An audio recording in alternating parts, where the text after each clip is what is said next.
Hey YouTube, Mind, Body, Spirit. I haven't recorded videos, I don't know, in a week or so. I'm not quite sure, but anyway, it's not because I don't have plenty of things to say. But anyway, um, I'm 11 weeks out from my show. For anyone who's interested, I don't know if I mentioned it or not, but I'm preparing for another bodybuilding show. I don't want to go into my, what I currently do or whatever, but just go look at my other videos. And I'm a personal trainer, licensed massage therapist, professional natural bodybuilder. But anyway. I'm 11 weeks out from my show. My show is August the 17th, and I'll be ready to rock and roll then. But anyway, today I want to talk a little bit about the topic of collective consciousness.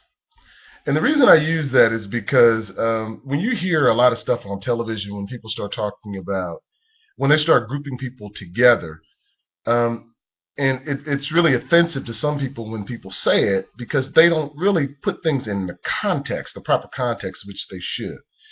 And let's say like there's a lot of crime in the black neighborhood, and they'll say, well, black people are this way, or people say women are this way, or people say white people are this way, and people get offended because they say, well, I'm not that way. Well, what they're not really saying you in particular are a certain way or you're not a certain way. They're talking about the collective consciousness. Collective consciousness is the idea that people within whatever it could be, it's culture. It doesn't have to necessarily be race. It could be a group that displays a certain attitude that you could say that you could speak generally about the entire group. So, like say for instance, you could say, well, women do this. It's not all women. We're talking about the collective consciousness of women, or like women in America or whatever. And I think that's very important because there is a collective consciousness from a cultural standpoint. We see in America when people say buy American, or if even we just say we are an American, or we say we use terms like this all the time, American values. That's a collective consciousness.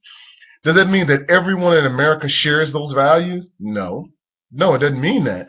But there is such a thing as a collective consciousness. There's a collective consciousness if people go, like when you listen to music and you allow certain things to happen, and people start going along with it. Like if you say, let's say for instance, like in America, we expect like uh, 2 year olds. We call them the terrible twos, and everyone knows what it means.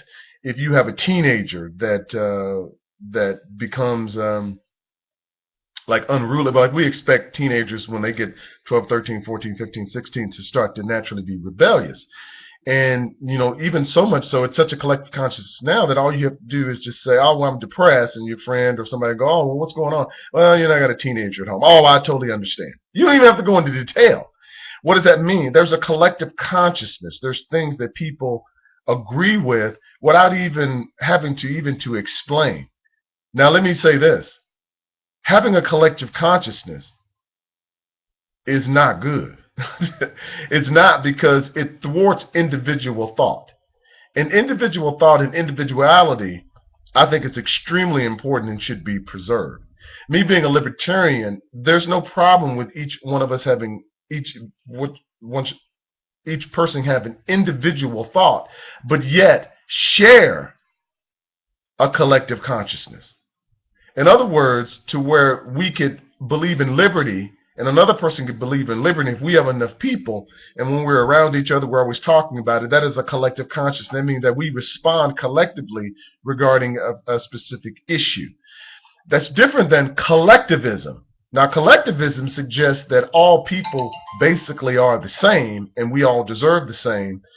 And you should always do everything for the betterment of someone else.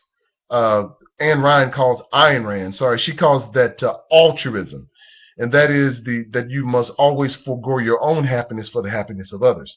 And I think that's very dangerous, even as a Christian. What I'm saying is that that's a moral issue. If you do things for other people and you believe in benevolence and things of that nature, that's a moral issue. It should not be condoned or supported by the government. That's what the founders understood when they start talking about that they wanted the separation of church and state, but they never said that the provision was not talking about um, that religion wasn't allowed. You couldn't be a religious person and be a senator or no. They just didn't want it to be involved in government to where you could say a person they didn't. It's not that they were for Christianity or against Christianity or against any religion or for any religion. They said you should have the right to practice whatever religion that you want, but there's not going to be a national religion and things of that nature. That's where conservatives go wrong because they think that this is a godly country and it was founded on godly principles, and nothing could be further from the truth. But anyway, just want to talk a little bit about a collective consciousness, and I didn't want to go and get into the weeds and start talking about one particular thing because collective consciousness is all around us, and you can see it in a lot of areas of our life. And a lot of people get offended when you start talking about it. Well, black people do this or white people do this. No, I'm not that way.